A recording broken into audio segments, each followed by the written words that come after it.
Assalamualaikum warahmatullahi wabarakatuh.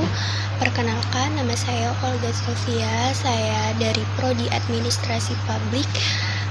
Berdirinya saya di sini ingin melengkapi tugas UAS dari Ibu Riau Sujarwani SOS sebagai dosen pengampu mata kuliah Asas-Asas Manajemen. Tugas kali ini saya mengambil dua tema, yaitu perencanaan dan pengawasan. Selamat menyaksikan. Baik, masuk ke materi yang pertama, itu perencanaan. Perencanaan atau planning adalah proses untuk menentukan tujuan yang akan dicapai, bagaimana, kapan, dan oleh siapa tujuan tersebut akan dicapai. Secara umum, perencanaan memiliki dua unsur penting. Yang pertama, hal yang ingin dicapai, dan yang kedua, cara kita untuk mencapainya.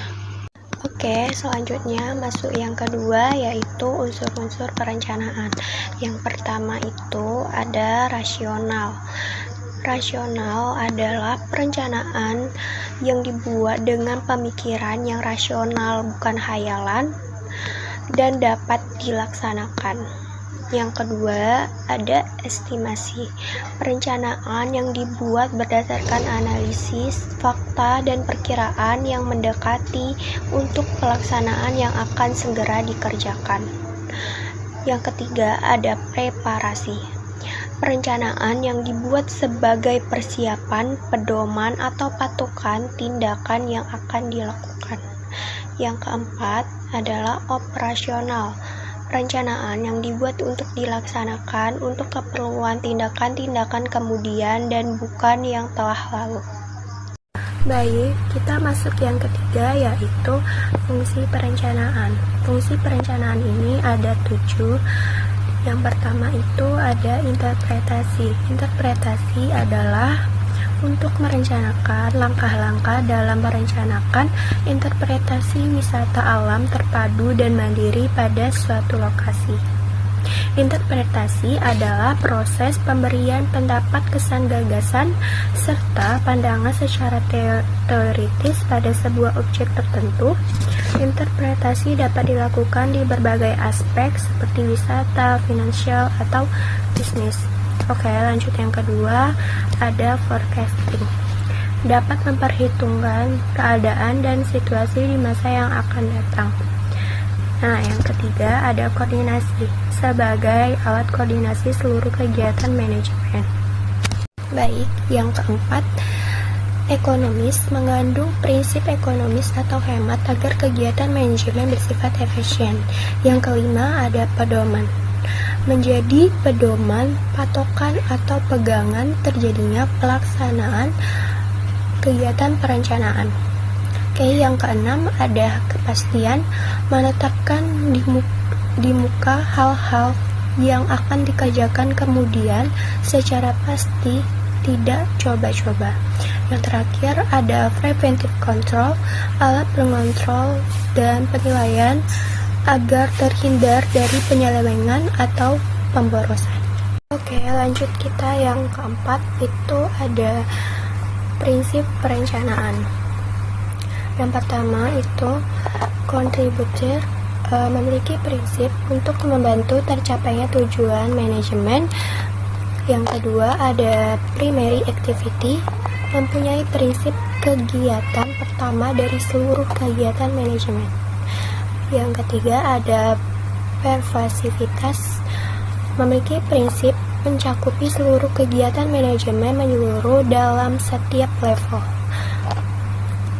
Yang keempat ada alternatif, memiliki prinsip adanya alternatif atau pilihan bahan, waktu, tenaga, dan biaya. Lanjut yang kelima ada efisiensi, memiliki prinsip nilai efisiensi, penghematan, dan kerapian. Oke, lanjut yang keenam ada limiting factor, mempunyai prinsip faktor yang urgent, terang, jelas, tegas, tidak bertele-tele. Oke, lanjut yang ketujuh ada prinsip fleksibilitas, mudah disempurnakan, diperbaiki, disesuaikan dengan situasi dan kondisi yang berubah-ubah. Yang terakhir, ada strategi. Prinsip ini mempunyai siasat atau strategi agar diterima atasan, masyarakat, atau anggotanya. Masuk ke macam-macam perencanaan. Macam-macam perencanaan ini memiliki 6. Yang pertama yaitu penggunaan single use plan atau sekali pakai. Berikutnya repeat plan atau standing plan atau berulang atau tetap. Yang kedua ada proses, memiliki policy planning, program planning, operational planning. Yang ketiga jangka waktu, memiliki long range planning 5-25 tahun, intermediate planning 1-5 tahun, short range planning kurang 1 tahun. Yang keempat wilayah atau tempat pelaksanaan, memiliki rural planning, city planning, regional planning, national planning. Yang kelima materi atau objek, memiliki personal planning, financial planning, industrial planning, education, socio-economic planning. Masuk yang keenam, segi umum dan khusus, memiliki general planning atau rencana umum, special planning atau rencana khusus, overall planning, perencanaan pola kerja umum, network planning, perencanaan jaringan kerja. Oke, selanjutnya masuk ke sumber perencanaan. Yang pertama, sumber perencanaan memiliki kebijakan pucuk pimpinan. Yang kedua, hasil pengawasan. Yang ketiga, kebutuhan masa depan. Yang keempat, penemuan-penemuan baru. Yang kelima, prakarsa dari dalam. Yang keenam, prakarsa dari luar. Selanjutnya, ada pembuat perencanaan. Pembuat perencanaan ini memiliki 4. Yang pertama, perorangan. Yang kedua, unit staff, itu biasanya bagian perencanaan. Yang ketiga, panitia, biasanya badan perencanaan. Yang terakhir ada kontraktor atau konsultan. Oke, kita masuk ke langkah-langkah pokok perencanaan. Di sini, langkah-langkah pokok perencanaan memiliki 9. Yang pertama, menentukan masalah, tugas, tujuan, dan kebutuhan secara jelas. Yang kedua, mencari informasi secara lengkap yang berhubungan dengan kegiatan. Yang ketiga, mengobservasi, meneliti, menganalisis, dan mengklasifikasikan informasi tersebut. Yang keempat, melaksanakan metode perencanaan yang dibuat dan menetapkan pelaksanaan rencana. Yang kelima, menetapkan planning alternatif. Yang keenam, memilih dan memeriksa perencanaan yang diajukan. Yang ketujuh, membuat sintesis. Yang ke-8, mengatur urutan dan waktu perencanaan. Yang ke-9, mengadakan evaluasi. Oke, kita lanjut ke materi yang kedua. Itu ada pengawasan atau controlling, adalah proses pemantauan, penilaian, dan pelaporan untuk memastikan bahwa kegiatan tercapai sesuai rencana. Menurut Sondang P. Siagian, pengawasan merupakan suatu proses pengamatan pelaksanaan seluruh kegiatan organisasi untuk menjamin agar semua pekerja yang sedang dilakukan berjalan sesuai dengan rencana yang telah ditentukan sebelumnya. Pengawasan memiliki sifat pengawasan. Yang pertama, fact-finding atau menemukan fakta. Maksudnya, menemukan fakta tentang tugas yang sedang dijalankan. Yang kedua, preventif atau mencegah. Mencegah di sini maksudnya timbulnya penyeimbang dan penyelewengan dari rencana yang ditentukan. Yang ketiga ada efisiensi. Jangan sampai pengawasan malahan menghambat usaha peningkatan efisiensi. Yang terakhir ada bersifat membimbing agar para pelaksana meningkatkan kemampuannya untuk melakukan yang ditentukan. Selanjutnya kita masuk ke sasaran pengawasan. Sasaran pengawasan mempunyai 6 sasaran pengawasan. Yang pertama, pelaksanaan pengawasan tugas-tugas yang telah ditentukan. Yang kedua, struktur hierarki organisasi sesuai dengan pola yang ditentukan dalam rencana. Yang ketiga, seseorang ditempatkan sesuai dengan bakat, keahlian, dan pendidikan serta pengalamannya. Yang keempat, penggunaan alat diusahakan sehemat mungkin.